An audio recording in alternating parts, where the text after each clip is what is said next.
everyone, welcome back to the channel. So in this video I'm going to be starting a new series. I'm going to call it the Weekly Roundup, and at the end of the week, probably on the weekends, I'm just going to be rounding up the hottest news that was reported throughout the week. Maybe I'll throw in a couple new articles that surfaced over the weekend, but more than likely this series is just for recapping or rounding up all of the hottest news that was reported on last week. So starting off with the Samsung Galaxy S9 and S9 Plus One UI beta program. Samsung launched that this week in the US and South Korea.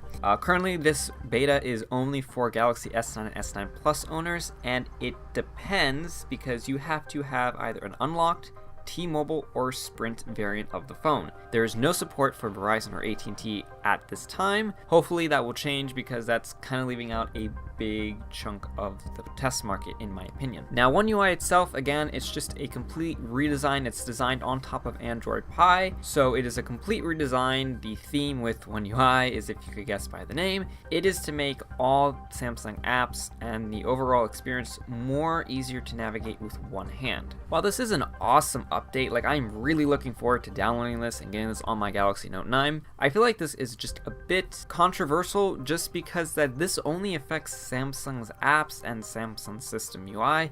This isn't affecting any third-party apps, and that's quite disappointing because I really like, in my opinion, the approach that Samsung is taking with the design of their apps and this update. I think it is hands down the best looking software skin that is out there, and Samsung has really cleaned up their act, and honestly this is probably going to be one of, if not the best looking version of Android this year. Second, we have the iPhone X exploding after the iOS 12.1 update. So a user reported that after updating to iOS 12.1, his iPhone X, that wasn't that old because the phone just came out a year ago, exploded. Now Apple responded on Twitter saying that this is definitely not expected behavior and to DM them, and hopefully that Apple support will send them a replacement. Maybe Apple will send them an iPhone XS as an apology. That would honestly be pretty awesome. So the third roundup in this video, I kind of want to cover this because I didn't cover it in any of my recent videos, but it is kind of an important topic, and it's Samsung's foldable stuff. So Samsung unveiled, quote unquote, their Galaxy foldable phone thing, and yeah. So there are two sides to this. One side is that, hey, this is the future, look at the Galaxy Note, you know, Samsung came out with that back in the day, it looked absolutely terrible, you know, just people, you know, blah blah blah, but it caught on, you know, every modern day smartphone is absolutely massive now. And then there's the other side of the camp where it's just, no, not practical, don't want it, just trash it. I am personally leaning towards that side.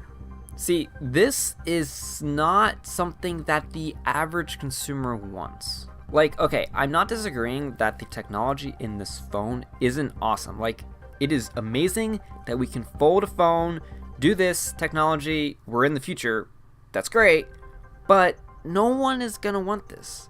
Especially at the price tag that Samsung is asking this for, which is $1,800, or near $1,800.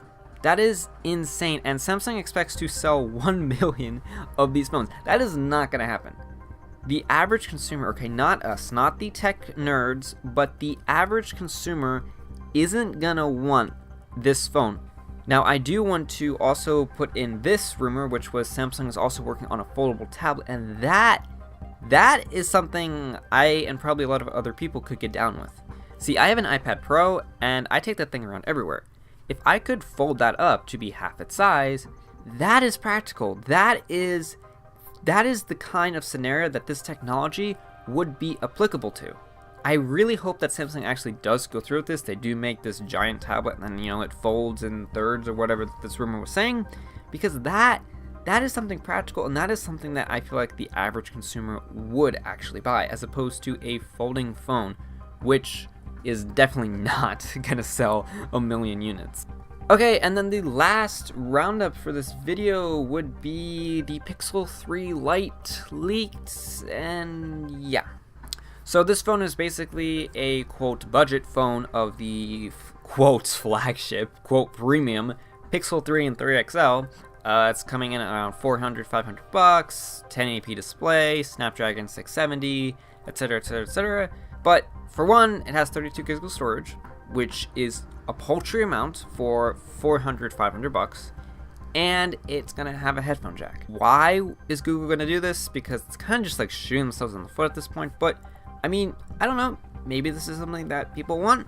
I was kind of popping in the Google Pixel sub Reddit last night, and a lot of people said that they would be interested in this. This is the Pixel they want, a cheaper Pixel with that great camera, because it is rumored that this is going to get the same camera that the 3 and 3 XL are going to get, but just a little bit cheaper, and it's going to have a headphone jack, and that's what a lot of people, it seems like, that they want. Personally, I think they should just focus on the already disastrous Pixel 3 and 3 XL.